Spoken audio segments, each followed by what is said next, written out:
కూడా ముద్దు బిడ్డగా రాజశేఖర రెడ్డి గారికి వారసుడిగా మాజీ ముఖ్యమంత్రిగా వైఎస్ఆర్సీపీ అధినేతగా జగన్మోహన్ రెడ్డి గారు ఒక పిలుపు ఇవ్వడం జరిగింది. ఈ కూటమి ప్రభుత్వం ఏర్పడి సంవత్సరం ఈ రోజుతో కంప్లీట్ అవుతుంది. ఇచ్చిన హామీలు ఏది కూడా అమలు చేయకుండా టైం అంతా కూడా కాలక్షేపం చేస్తూ అభివృద్ధి అని చెప్పని అప్పులు తీసుకొస్తూ 1,50,000 కోట్ల పైన అప్పు తీసుకొచ్చారు ఇప్పటి వరకు కూడా. ఈ రాష్ట్రంలో ఈ సంవత్సరంలో ఏ పథకం అమలు చేశారండి? ఒక్క పథకం అమలు చేయలేదు. ఓన్లీ పెన్షన్ మాత్రం అమలు చేశారు.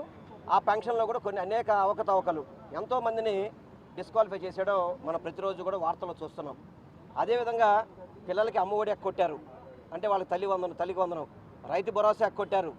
అదేవిధంగా ఫీజు రింబర్స్మెంట్ లేదు, ఆరోగ్యశ్రీని పూర్తిగా నీరు కార్చేశారు, మహిళలకు చేయూత లేదు, ఉద్యోగ కల్పన లేదు, ఉద్యోగాలు లేకపోతే నిరుద్యోగ భృతి లేదు. ఏమీ లేకుండా గతంలో ఏదైతే ఎన్టీ రామారావు గారిని వెన్నుపోటు పొడిచి ప్రభుత్వాన్ని ఆ రోజు చేయి చిక్కించుకున్నాడు, ఈరోజు రాష్ట్ర ప్రజలను కూడా వెన్నుపోటు పొడిచి దొంగ మాటలతో దొంగ హామీలతో గద్దెనెక్కిన చంద్రబాబుని ఈరోజు పరిపాలన చేసే అర్హత లేదు అని చెప్పని ఈరోజు రాష్ట్ర ప్రజలందరూ కూడా అనుకుంటున్నారు.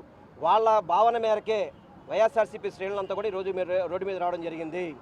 ఈ కార్యక్రమాన్ని 175 నియోజకవర్గాల్లో జరుగుతుంటే ఇక్కడ బుద్ధి లేని బుద్ధ వెంకన్న, పనికిమాలిన వెంకన్న, అతను రక్తంతో కూడా రాశాడు ఎమ్మెల్యే టికెట్ కావాలి, ఎంపీ టికెట్ కావాలని. అయినా కానీ చంద్రబాబు లోకేష్ అతన్ని పట్టించుకున్న పరిస్థితి లేదు. ఈరోజు ఏదో అతని యొక్క పేరు పెంచుకోవాలనో అని చెప్పని ఏదో ఇక్కడ మళ్ళీ ఇంకొక ర్యాలీ అంటాం. అంటే అధికారంలో ఉండి ఎవరైనా ఎంఆర్ఓకి మెమరాండం ఇస్తారా? ఎవరైనా అధికారంలో వాళ్ళు ఉన్నారు, వాళ్ళు వచ్చి ఈ పథకాలు అమలు చేయమని చెప్పని ఎంఆర్ఓకి మెమరాండం ఇచ్చారట. ఏమన్నా అసలుకి దీంట్లో ఏమైనా సమంజసం ఏముందా? కేవలం మమ్మల్ని డిస్టర్బ్ చేయడానికి పోలీసు వారు సహకరించారు. వాళ్ళ చెప్పిన ప్రకారం మా రూట్ మార్చుకున్నాము. వాళ్ళకి ఏ విధంగా చెప్పారో ఆ విధంగా మేము వాళ్ళకి సహకరించి ఈరోజు మా కార్యక్రమాన్ని విజయవంతం చేసుకున్నాం. వేల మందిలో ఈరోజు రోడ్డు మీదకి వచ్చారు. ఈరోజు కావాలని ఎండ పెరగాలి, వీళ్ళ ర్యాలీ సక్సెస్ కాకూడదని చెప్పని అనేక కుతంత్రాలు చేసినా కానీ వైఎస్ఆర్సీపీ శ్రేణులు ప్రతి ఒక్కళ్ళు కూడా ఈరోజు మా నడుము బిగించి ముందుకు రావడం చాలా సంతోషంగా ఉంది. తప్పకుండా ఇది మొట్టమొదటి ప్రోగ్రాం మాత్రమే. రానున్న రోజుల్లో ఈ పథకాలు అమలు చేయకపోతే మరింత తీవ్రంగా ఈ యొక్క ఉద్యమం అమలు చేస్తాము. తప్పకుండా అమలు చేసి వాళ్ళ ఇచ్చిన హామీలను నెరవేర్చే వరకు కూడా వైఎస్ఆర్సీపీ పార్టీ పోరాటం చేస్తుందని చెప్పని మీ ద్వారా నేను అందరికీ కూడా తెలియపరచుకుంటాను.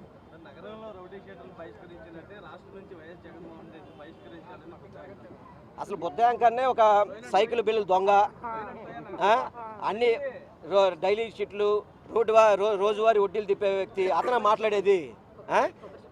కొబ్బరి చెప్పుల దొంగ అతనే మనకు చెప్పేది.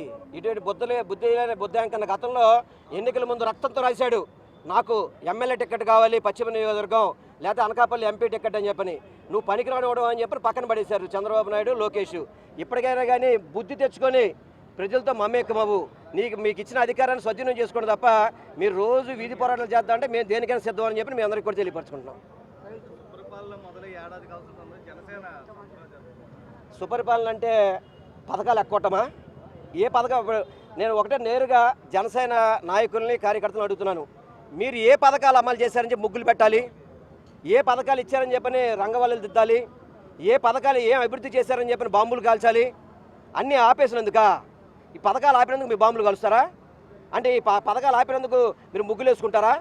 అంటే రాష్ట్ర ప్రజలు కష్టాల్లో ఉంటే మీరు ముగ్గులు వేసుకుంటూ కూర్చుంటారా? ఇదా మీ పరిస్థితి? మీకు పరిపాలన ఎందుకు చెప్పారు రాష్ట్ర ప్రజలు? అందుకే మీకు ఎవరికి పని లేదు కాబట్టి మా మేయర్ గారు చెప్తున్నారు, పని లేదు కాబట్టి ముగ్గులు వేసుకున్నారు. ముగ్గులు వేసుకుంటూ ఉండండి, మీకు రాష్ట్ర ప్రజలు రేపొద్దున మీ అందరి మీద ముగ్గు జల్లుతారు.